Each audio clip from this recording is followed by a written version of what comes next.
नमस्कार, मैं डॉक्टर ब्रह्मदेव उत्तर प्रदेश चिकित्सा एवं स्वास्थ्य सेवा में महानिदेशक स्तर का एक बेहद ईमानदार एवं कर्तव्यपरायण अधिकारी हूँ तथा जनहित के राष्ट्रीय संवैधानिक मुद्दे का विसिल ब्लोअर भी, जिसे मैं आपके समक्ष रखने जा रहा हूँ।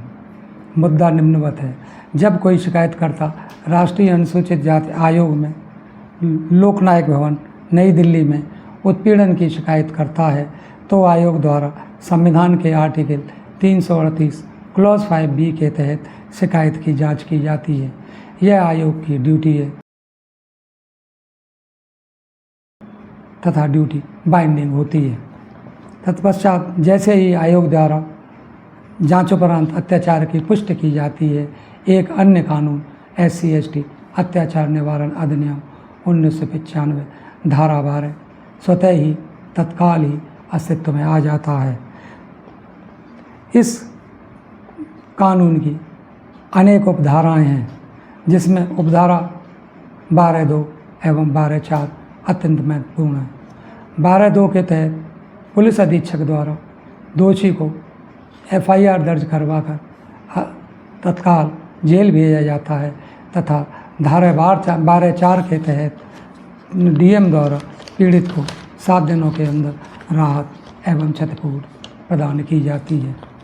यह कानून बाइंडिंग है, अर्थात इस कानून के तहत पारित आदेश का हर हाल में अनुपालन सुनिश्चित करने का उत्तरदायित्व आयोग का ही होता है।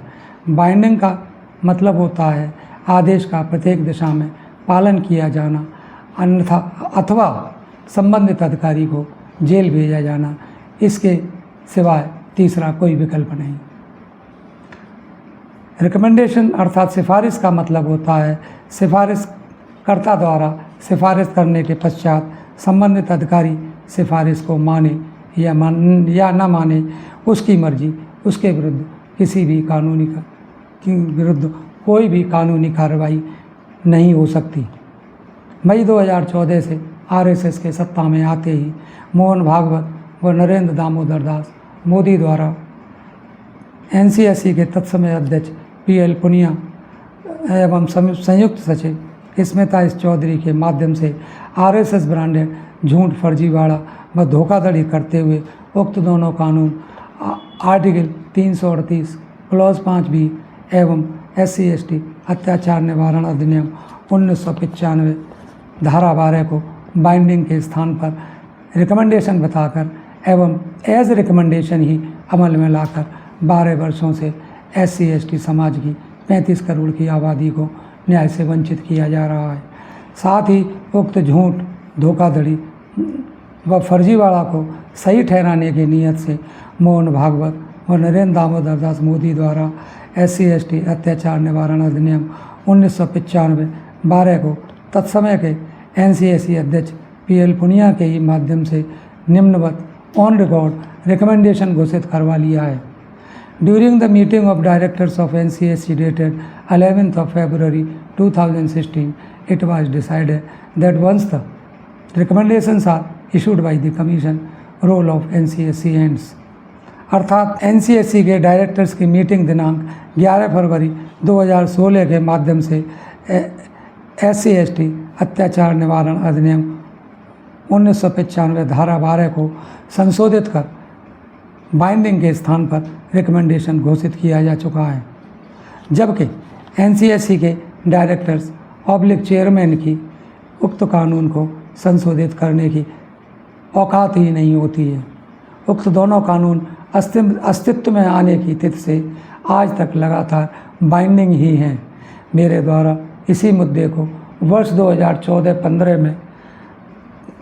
2014-15 से लगातार NCSE नई दिल्ली में तत्समय अध्यक्ष PL पुनिया, रामशंकर कठेरिया, विजय संपला एवं किशोर मकवाना के समक्ष उठाए जाने तथा जून 2022 में दिल्ली हाई कोर्ट में उठाए जाने पर मोहन भागवत, नरेंद्र दामोदर दास मोदी व योगी आदित्यनाथ द्वारा एक राय होकर पूर्वाग्रह एवं घोर जाति देश से ग्रसित होकर अपने अधीनस्थ संस्थानों के माध्यम से झूठ, फर्जीवाड़ा व धोखाधड़ी की अंतहीन रेलगाड़ी बनवाकर मेरा घोर उत्पीड़न वर्ष 2014-15 से ही करवाते हुए मेरा सर्वस्व निम्नवत छीन लिया गया है।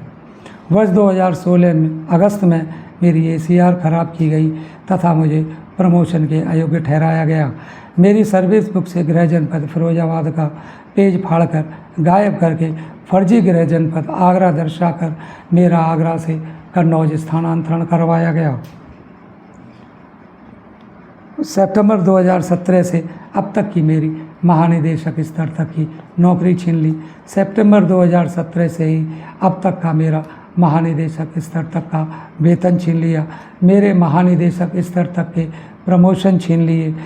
साथ ही Parthasarathi Sen Sharma principal secretary medical NN UP RSS के जाति विशेष के हार्डकोर एजेंट के माध्यम से केवल हवा में, न कोई ड्यूटी न कोई वेतन, जबरदस्ती के RSS ब्रांडेड 3 वर्ष के सेवा विस्तार के बहाने 2.5 वर्ष से मेरी पेंशन, GPF आदि GPF सहित समस्त पोस्ट रिटायरमेंट ड्यूज छीन लिए गए हैं। साथ ही मेरी हत्या करवाने की नीयत से कार्यालय जाते समय कन्नौज में दिनांक 20 अक्टूबर 2020 को मेरा रोड एक्सीडेंट करवा दिया गया, जिसमें मुझे लेफ्ट हिप जॉइंट में गंभीर चोट आने के कारण 6 माह प्रेक्षक व बिस्तर पर रहना पड़ा। मेरी हत्या करवाने एवं मुझ पर निगरानी रखने की नीयत से पूर्व principal secretary medical and health UP Arvind Kumar को प्रिंसिपल सेक्रेटरी होम UP के पद पर तैनात कर पुलिस एवं प्रोसिक्यूशन के माध्यम से फर्जीवाड़ा करवाकर RSS agent Amarpal Singh ADJ 4th Mathura के माध्यम से 1 मार्च 2019 को मेरा मोबाइल सर्विलेंस पर रखवाया गया। तत्पश्चात उक्त अमरपाल के ही माध्यम से फर्जी NVW जारी करवाकर मुझे दिनांक 17 जुलाई 2019 को मथुरा जेल भिजवाया गया। साथ ही डकैती डलवाकर सुगमता से मेरे संपूर्ण सामान एवं संपत्ति सहित मेरा 4 BHK फ्लैट कब्जा कर छीनने की नीयत से SNMC आगरा ICU मेडिसिन में इलाज के दौरान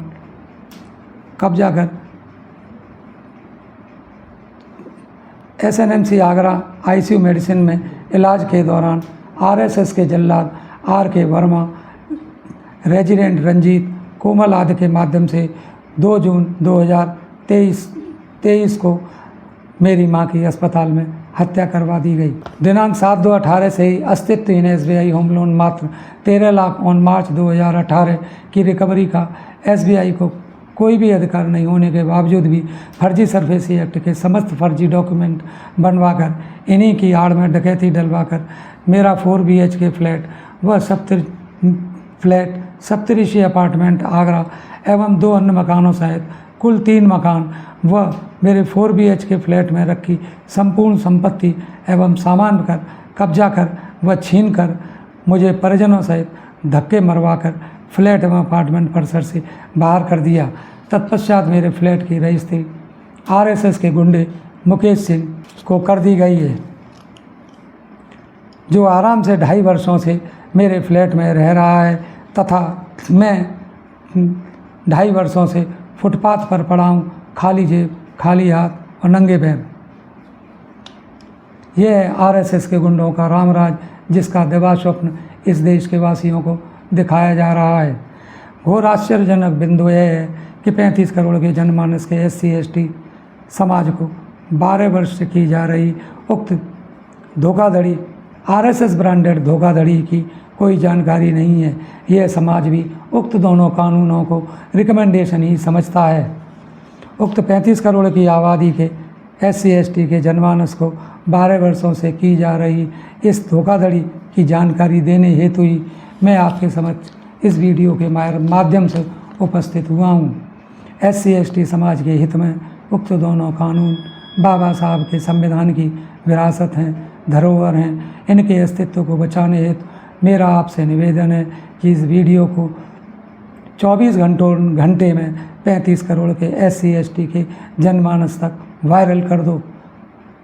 इसी में आरएसएस वालों की हार व आपकी जीत निहित है। धन्यवाद।